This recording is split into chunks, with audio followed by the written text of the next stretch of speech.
Hey yo, I'm Felix, and today I'm going to tell you some things I find irritating in my industry. I find them totally annoying, and a lot of artists, especially in Nigeria, are still doing it. I find them so irritating that I can bite your backbone if I find you doing any of them. And no, we're not biting anyone here, but I think you get my point. So artists, get in here, take your DCs, and either adjust or move on with your life. So 1. Social media handles on cover artworks. Sometimes I wonder if artists that do this evil breathe the same air with me. How do you feel looking at your album art, single art, and seeing social media handles? That's unprofessional if you ask me. Your album art is about the album, not you. Your single art is about the single, not you. If you want to publicize yourself, you can create a flyer for that. Plus, there are some platforms that will reject your song straight up once they take a look at your artwork and see social media handles on it. So this thing is not only irritating to me, but to a lot of us in the industry. So who am I going for next? 2, let's talk about not buying your instrumentals. One day, I'm going to do a full podcast on this topic, but until then, I'll just keep it short and simple. When I see artists that do this, I have questions in my head like, do you really think that beat is royalty free? Do you know if the producer just put it out there as an advert of his works and you have to pay to use his instrumentals? Do you know what will happen if they sue you? And just so you know, if it turns out that the beats are not royalty free, the owner of the instrumental can either sue you for stealing his work, and that's big money, or he can just claim 50% ownership of the song. And trust me, it will be worse for you if he comes to do that in 10 years. You know that thing you do where you go on Google and type free beat download? Stop it. Or find out from the producer of the beat if it is really royalty free. You could also just cut a percentage of ownership of the song for him or her. Who has that shade? Now let's move on to the next one. Hiring random volunteers as managers. Have you ever asked an artist who his manager is? Looked at the manager and asked yourself if this artist knows what it means to have a manager. I've said this on Facebook in the past, that your manager is not someone who follows you to events and take pictures of you while you are performing. That your manager is not a younger brother or friend who volunteers to handle your social media pages.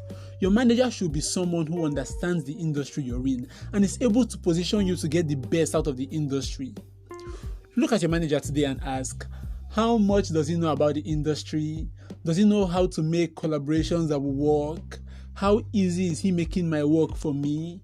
Can he negotiate? Can he do everything for me? Because really, the work of the manager is to do everything while you just write, record, and perform. He's to do every other thing. I put it to you that if you're still trying to put other things in place when you have a manager, then you don't have a manager. I'm not saying you shouldn't bring up ideas or that you can't do some of these roles yourself, but you get what I mean. Don't make Felix irritated again, yeah? By the way, if you need a manager or a management team to work for you, to give you high quality work at a very sweet and sexy price, hit me up and I'll connect you with them. I won't say their brand name here because I did not get a bank alert from them for adverts. Yeah, I still got some. Let my fourth shot go to artists who pirate the work of other artists. Tell me, brothers, how do you do it? Why do you go ahead and steal the work of a fellow artist? Most of them will say it's normal, but wrong shouldn't be done simply because everyone is doing it too. And wait, aren't you as an artist supposed to be placing more value on the art than others? See, buying music the right way is one way to show that you value the art of music. I won't talk much on this today. Listen to the first episode of this season of my podcast. I talked about it more there. Let's move on. So one more set of people. Who do I throw this one at? People who run so-called labels. Now, when I hear the term record label, I see a platform where the artist has access to all the resources he or she needs. Connections, money, collaborations, whatever. Because these are things artists need to grow, to become more famous, to be heard, to grow a fan base. So it pains me when I hear an artist say he's in a record label and the record label is not giving him as much as his content deserves. And I'm guessing these labels are usually run by artists and producers who think they can run labels because they've been in one before. I came across 3 record labels in my city. None of them offers distribution services, which I think is primary for a modern day artist. Most of them just buy studio equipment, create a brand name, and start calling what they have a record label. And with the predatory deals of record labels, these innocent artists will join you and lose so much while gaining nothing from you. Plus, I hope you all know that record labels are not the future of the music industry. Get a manager instead to prepare for the future.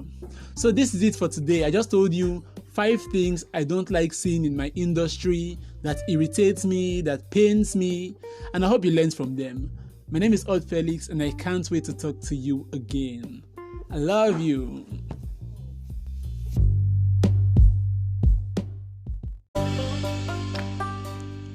Hello, I'm Endurance. This is oddFelix and a pool of artists.